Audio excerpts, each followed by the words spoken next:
लिए चलते हैं आपको वाराणसी, जहां पर संत रविदास के मंदिर पहुंचे हैं सीएम योगी और पीएम नरेंद्र मोदी और संबोधित कर रहे हैं सीएम योगी आदित्यनाथ। सुखदेव बागमारे जी देश के और दुनिया के कोने कोने से पधारे सदगुरु रविदास जी महाराज के सभी अनुयायी भक्तगण,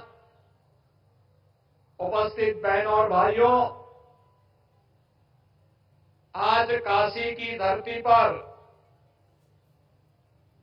सदगुरु पूज्य संत रविदास जी महाराज की 647वीं पावन जयंती समारोह के आयोजन में हमारे देश के यशस्वी प्रधानमंत्री जी का आगमन हुआ है। मैं इस अवसर पर प्रदेशवासियों की ओर से आदरणीय प्रधानमंत्री जी का हृदय से स्वागत करता हूं, अभिनंदन करता हूं। अभी आदरणीय प्रधानमंत्री जी के कर कमलों से पूज्य संत सदगुरु रविदास जी महाराज की इस भव्य प्रतिमा का लोकार्पण का कार्यक्रम संपन्न हुआ है।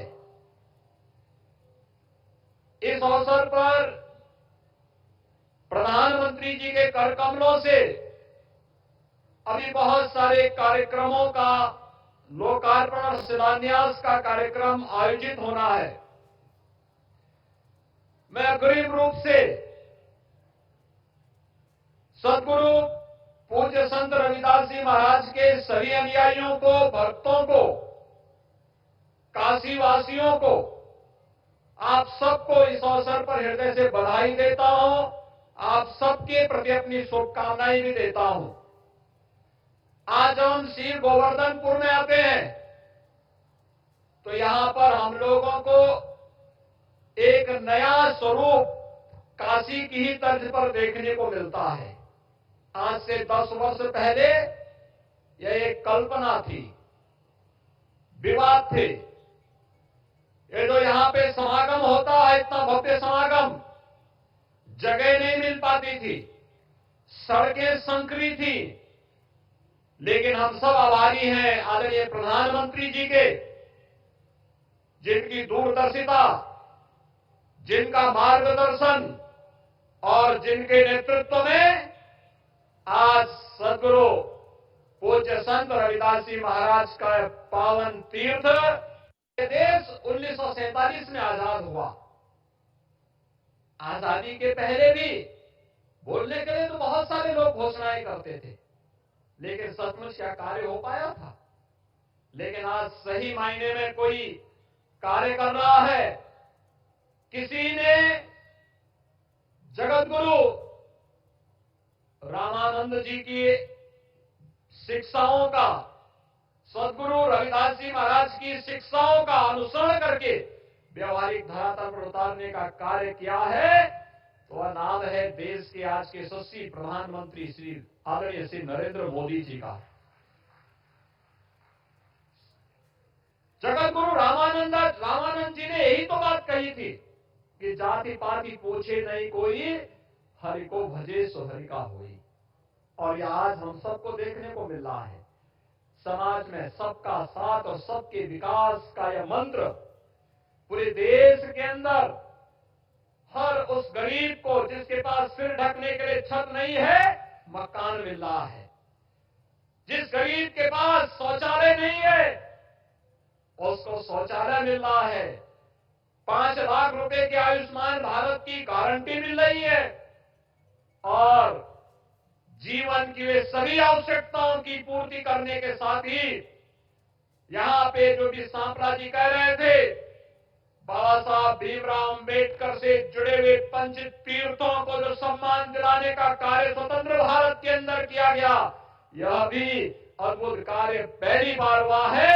आदरणीय प्रधानमंत्री जी, इसके लिए पूरा समाज और पूरा देश आपके प्रति आभार व्यक्त करता है, आपका अभिनंदन करता है।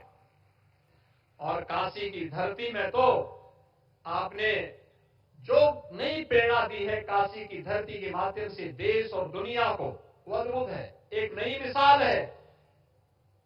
कोरोना कालखंड में हर व्यक्ति इस बारे में कहता था कैसे चलेगा, कैसे होगा, 140 करोड़ भारतवासी कैसे आगे बढ़ पाएंगे इस महामारी के सामने, कैसे जीवित रह पाएंगे। लेकिन आज आपने उसी समय फ्री में टेस्ट, फ्री में वैक्सीन, फ्री में उपचार की व्यवस्था तो की ही। जो 600 वर्ष पहले सदगुरु ने जो बात कही थी कि ऐसा चाहूं राज में जहां मिले सबन को अन्न, छोट बड़ो सम बसे, रविदास रहे प्रसन्न। और सचमुच संत रविदास जी की यह उक्ति किसी ने चरितार्थ की तो वह प्रधानमंत्री मोदी जी ने की है। 80 करोड़ लोगों को 4 वर्ष से फ्री में राशन की सुविधा का लाभ पूरे देश के अंदर बिना भेदभाव के मिल रहा है। यह भी पहली बार हुआ है। यह भी सदगुरु के ही कार्यों को जमीनी धरातल पर उतार करके कैसे उनके जीवन को कोरोना से भी लड़ने के लिए और साथ साथ इन कार्यक्रमों को आगे बढ़ाने के लिए बिना भेदभाव के उनको राशन की सुविधा का लाभ 80 करोड़ लोगों को पूरे देश के अंदर उपलब्ध हो रहा है। प्रधानमंत्री जी, इसके लिए हम सब आपके आभारी हैं। आज आप एक बार फिर से तीसरी बार इस सीर गोवर्धन में आकर के आपने यहाँ पे सदगुरु रविदास जी महाराज की इस भव्य प्रतिमा और पार्क का लोकार्पण का कार्यक्रम यहाँ पर किया है। और कुछ ही देर में संग्रहालय का शिलान्यास का कार्यक्रम भी आपके कर कमलों से संपन्न होगा। आज आपके नेतृत्व में, आपके मार्गदर्शन में और आपकी दूरदर्शिता के कारण यहाँ के सारे विवाद समाप्त होकर के पूज्य सदगुरु के प्रति नमन व्यक्त कर रहा है, अपना आभार और अभिनंदन कर रहा है। इस अवसर पर मैं भी प्रदेशवासियों की ओर से और इन सभी भक्त और अनुयायियों की ओर से भी आपका हृदय से अभिनंदन करता हूं, स्वागत करता हूं। धन्यवाद। जय हिंद।